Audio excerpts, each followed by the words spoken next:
in this race is the top independent rider. International circuit. It's been a long wait. It's going to be worth our while. Looking forward to one Pirelli Indonesian round in driving rain. They're underway. Good start from Andrea Locatelli. Good start as well from Garrett Gerloff. Progress from way back down the order. Ray recovering as they come in towards turn number 1. Bassani and Tati Mercado with a great start. Mercado is up ahead of the BMW boys as Bassani comes firing through on Locatelli. Demonstrates what a struggle it's been so far for Garrett Gerloff. Scott Redding eyeing up a move here on top rack. Razgatlioglu. Bassani thinking about a move on the riders ahead of him. He's going as they come in towards turn 11. Razgatlioglu hanging on, but by the skin of his teeth. Yeah, the run down into 10-4. Feeling pretty confident out there, willing to get himself to the front of the field. Obviously, if you're at the front of the field, you don't have to deal with any of this. The top 4 from race 1 earlier on today are doing battle again at the head of the field in race 2. Ray comes through. Razgatlioglu, Redding, Bassani is your new order. Talked all day about Tati Mercado being a wet weather specialist. A bit of a gap behind the number 36 as Razgatlioglu fires through at the start of lap 2. Ray will immediately... Well, coming from the back row of the grid into the top 10. And the Japanese rider, he goes well in wet conditions. He has ever finished. Jonathan Ray out in front. Razgatlioglu second. There is Mercado. Leader Jonathan Ray. Razgatlioglu, Redding, Bassani and Van der Mark right with them. Yeah, and for Van der Mark, always goes well in these conditions, considering wet weather had been one of the weaknesses for him, but he looks pretty strong at this stage, willing to make those moves. Obviously, John Ray, Redding, Razgatlioglu, Bassani and Van der Mark. Van der Mark now within striking BMW package underneath him. Redding also looking good at this stage. Got right onto the tail of Jonathan Ray. So slightly. So Van der Mark, he needs to make that move on Bassani quickly. Tati Mercado broadly going with the group. A second the gap in front of him though, 2.5 seconds tail, and anytime someone runs slightly off the line or makes a slight error or is slightly tentative, they're going to be swallowed up by the pack here. Scott that having a little bit more size can really help Scott Redding, and certainly he's got that little bit more leverage of being one of the tallest riders on the grid. Still just outside of Scott Redding on the exit of turn 9, so Ray desperate to lead from the front. He will be the first to encounter our top world-class action.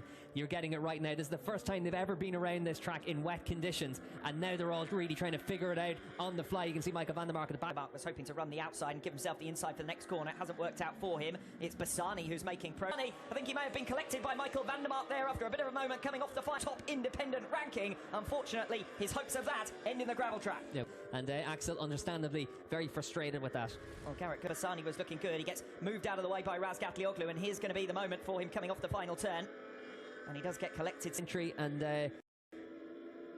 Van der Mark lifts into the path perhaps of, and that one was less contentious. Axel Bassani's collision there with Michael Van der Mark after already being unsound, but Redding responding quite nicely. Meanwhile, Michael Van der Mark getting through on Razgatlioglu. That's for third. Former teammates Van der Mark and Toprak Razgatlioglu. You can see how much rain is coming down. You can see how much gravel was left out in the racetrack as well there. But got it done. Redding up at the front then. Ray in second. The gap now over a second to this fight for third position. Van der Mark trying to come through in attack.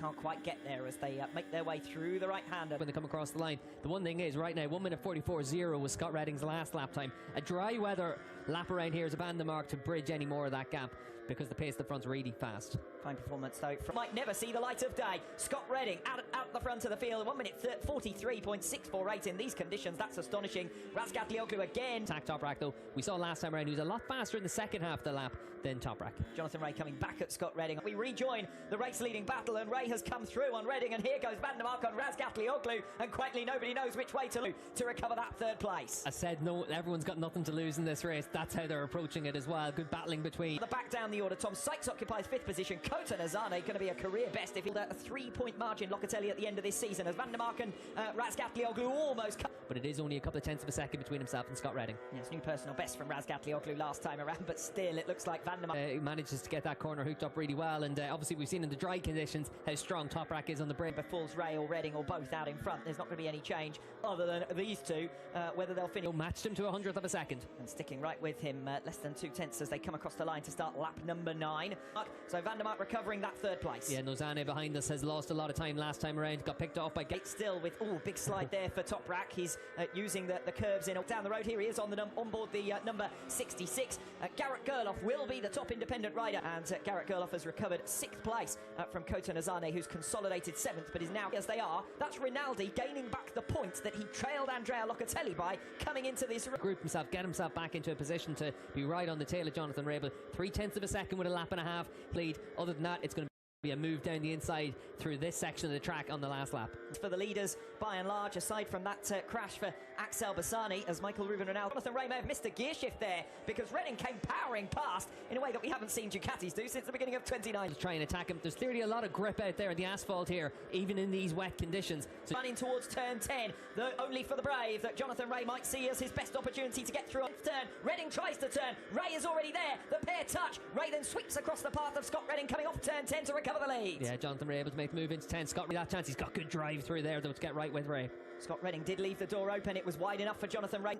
Seen any further information about that, but focus on the lead battle. Redding through on Rea. Has he overcooked it? Yes, he has. To Toprak Razgatlioglu at the end of a run of 6 consecutive seasons, but he is demonstrating just 7 seconds back. Toprak Razgatlioglu over the line for 4th position. Tom Sykes rounds out your top 5, 11 seconds back. Garrett Gerloff with 6th position. Then it's Kota Nazanes. He's over the line in the end for 12th position, but most importantly, across the line to finish off his World Wsbk career. But at the front of the field, his long-term rival Jonathan Rea picks up another race victory to say after it. Well, Redding tried his own luck on the final few turns, but Jonathan... Difference between us, but a podium for Scott Redding on his sign-off from Ducati. And you can see for Toprak, he'll be pretty pleased with the battle he had with Michael van der Mark all the same. Toprak Razgatlioglu wins the championship by 13 points, so nobody can say anything about one world title.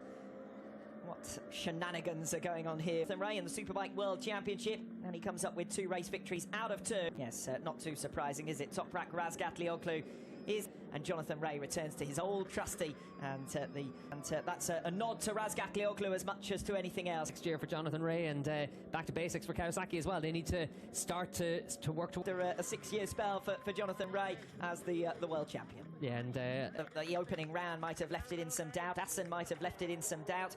Even his crash in Portimao left some... Makes his way over towards Parc Ferme as well. I said it to you off air earlier on. If Jonathan Razgatlioglu on 13 wins, so 13 wins, and Jonathan Rea also beats Toprak for podiums because Razgatlioglu finishes down in 4th position. Great sign-off last season, but he's not forgotten by them.